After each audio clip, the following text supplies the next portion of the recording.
Hello, welcome back to Jamie's Man Cave. Another beer review for you. You will have seen there just at the beginning of the video, pouring off the Krups Sub machine. Been in the glass for 30 odd seconds, maybe a minute. This is the Wilko IPA Homebrew kit. So the video for this, the brew day video, is on the channel now, is on the Homebrew review section on the YouTube channel under Jamie's Man Cave.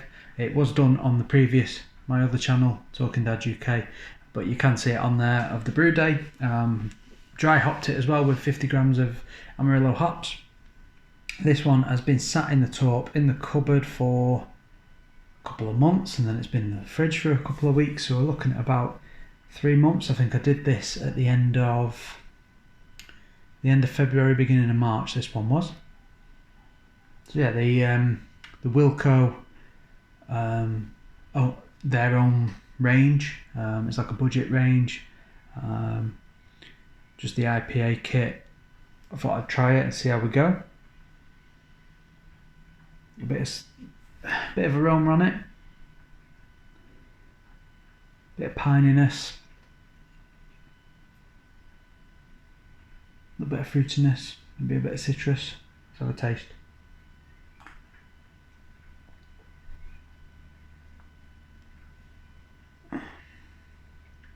Yeah, so it's there's a bitterness. You can taste the pine. A little bit of sweetness. There's a sweetness at the back end. Slight, maybe citrus. It's not in the tropical range, I don't think. I think it's a bit of citrus I can get.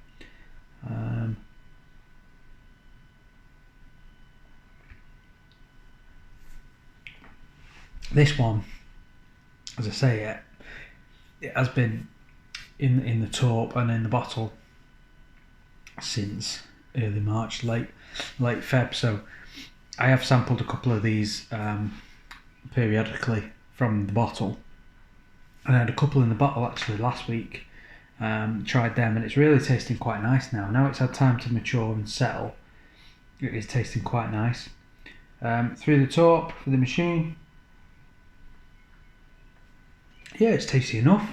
It's nice and cold. Been in the fridge for a while. Put it in the machine today.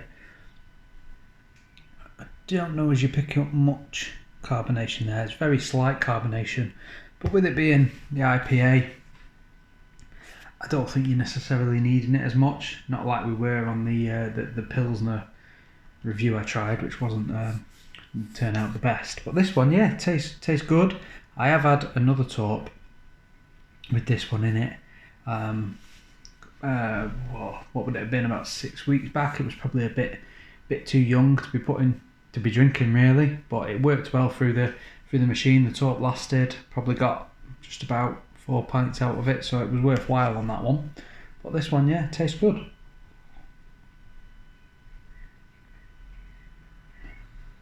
I think them Amarillo hops that I added for the dry hopping, adding to the pininess and the resinous aroma certainly, but maybe the taste very slightly.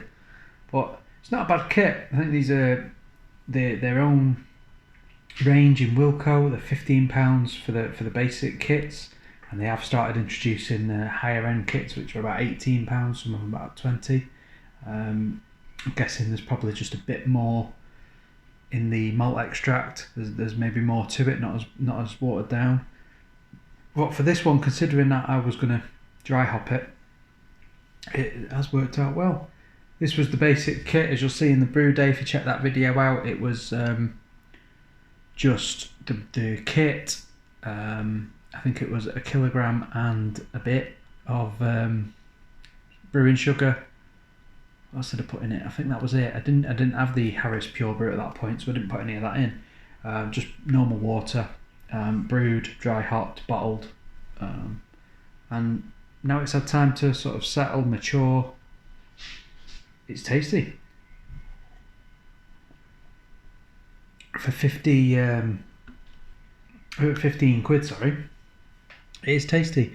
And and obviously depending on which fermentables you use, your hops, whether you change the yeast or not. I didn't, I just used the kit yeast on this particular one.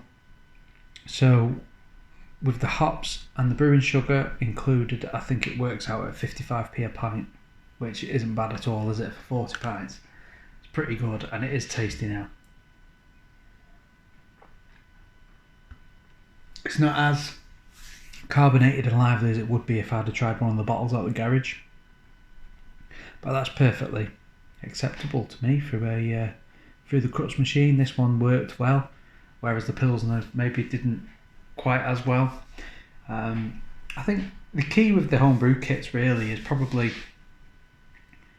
you can play about with the yeasts maybe that you want to use without getting too expensive. You can play about with the fermentables that you use rather than just all brewing sugar.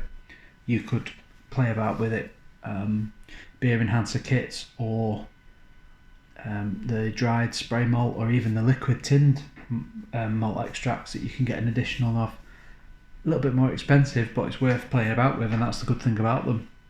Still only looking at, even if you're using the expensive stuff, you're probably only looking at £1 a pint, and it's still better than any of the pubs that are going. And I think homebrew is probably going to make a bit of a comeback if we see all these costs and prices going up. If that continues on with the pubs and even in the supermarkets on the beers, the prices are creeping up. So we might see a homebrew resurgence. Wilko Homebrew IPA kit, dry hops with Amarillo hops.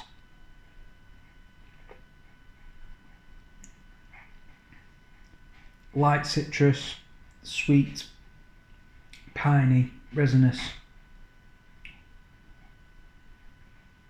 slight bitterness as well. Tasty. As a homebrew kit, comparing against the homebrew kits I've done in the past, which unfortunately aren't on the channel, but there will be soon. There will be new ones. Where would I put it? I think I would give this a good 4 out of 5. I think it's one of the better ones I've done. It's tasty. It's definitely matured. It's a good base kit. The original product you're working with in that malt extract seems to be quite good because it matures quite well. It doesn't have a taste, an off taste, or a taste that I don't like that then you can't get rid of because it's already in that extract. So yeah, it's a good one. Consider subscribing. Let me know in the comments once you've done that, and I'll do my best to say hello and thank you for subscribing. Like the video, leave some comments about other kits that you've tried personally that you really rate, whether they're cheap kits or the more expensive ones. Let me know what you've played about with, and I'll catch you on the next one. Cheers.